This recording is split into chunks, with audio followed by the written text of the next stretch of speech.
What is going on, everybody? Welcome back to the channel. After Sound here, bringing you Splinterlands content every single day. We also stream right here in this channel every Tuesday, Thursday, and Sunday morning, so come by and say hello.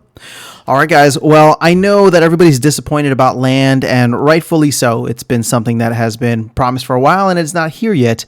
But despite that, the silver lining is that the market and the tokenomics, or the token economy for Splinterlands, is still looking relatively good. Now, obviously, 2 weeks away for land is not that long, but it really is Rebellion that is driving things. So as it stands, I'm recording this when there's only 128,000 packs. I think we've seen more than 10 or 15,000 packs sold just within the last couple of hours here. So that has been quite impressive.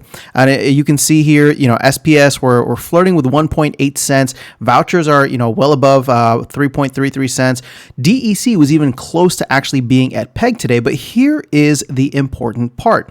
Look at the amount of SPS burned. Another almost 2.5 million SPS burned for DEC. Now, maybe somebody's getting a head start for land, maybe not, but I would say that with all of the Rebellion purchases going on right now, that's probably where most of the DEC is headed.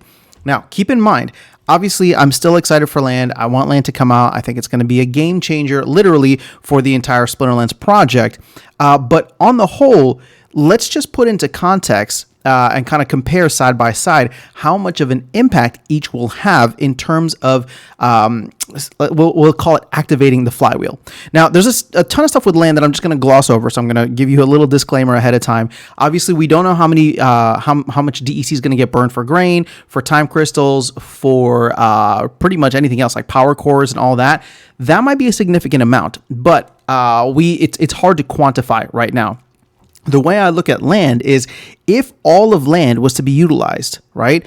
A 7.5 billion DEC is what we would need. 100% utilization for just DEC staking across the board will be 7.5 billion. You could look at the rest of, or the rest of kind of like accessories, we'll call it, right? So time crystals, grain, and power cores. Maybe we burn another 500 million. I don't know. That seems like a lot, actually, but who knows? Maybe you can bump that up and we just say all of land, if everything goes smoothly and we get 100% utilization, is about 8 billion DEC.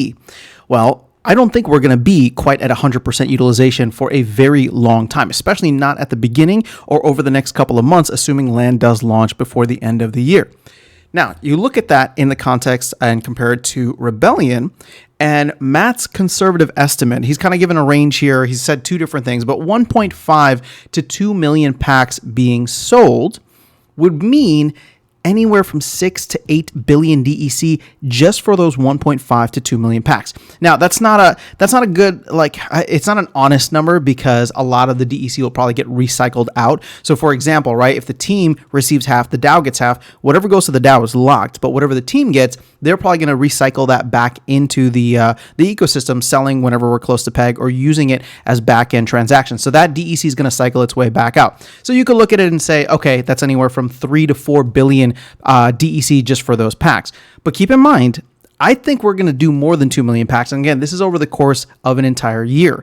So, with both of them, I would say that Rebellion's going to make the bigger impact. And I think we're still seeing that here, which is really nice. Again, don't get me wrong. It's not like I want land to keep on getting delayed and delayed and delayed. I think the damage has already been really badly done with the land delays. I've seen a lot of people leave. I've seen a lot of people ready to sell. So I don't want to gloss over that. I think that's a very real thing. And I'm not saying that land doesn't matter. This is not a Copium post.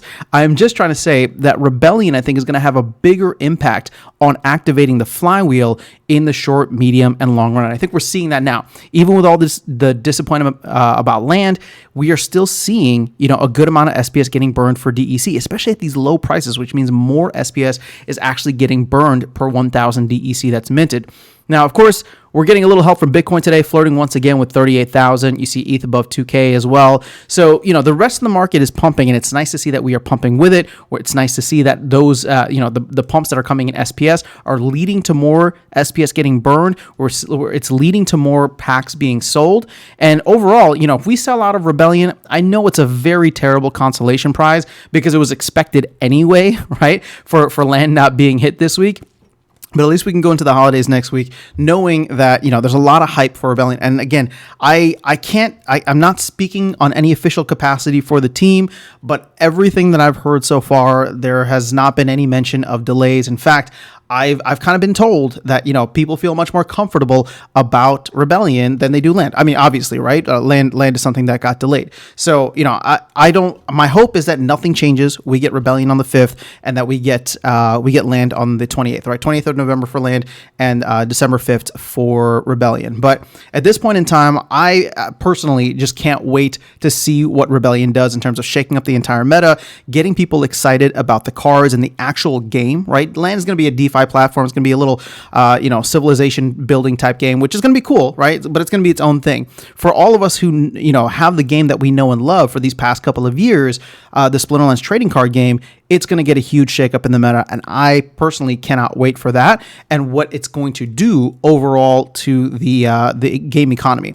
Just because once people start to see the cards, once they're out there and the scarcity is felt, the airdrop conflicts are in place, all that stuff is going to get really cool. I think the prices of cards are going to be competitive. Again, this is not financial advice, but I think they're going to be competitive because they're going to be scarce, and that's going to get people to buy even more packs and just have fun with the set overall, which is what we want at the end of the day, to have fun with a game. So that's all I have for you guys in this video. Just wanted to share a little bit of silver lining with you, that there are still very positive things happening in the game economy overall. But let me know your thoughts in the comments below. That is all I have for you guys in this video. I'll catch you all in the next one and see you around the game. Take care.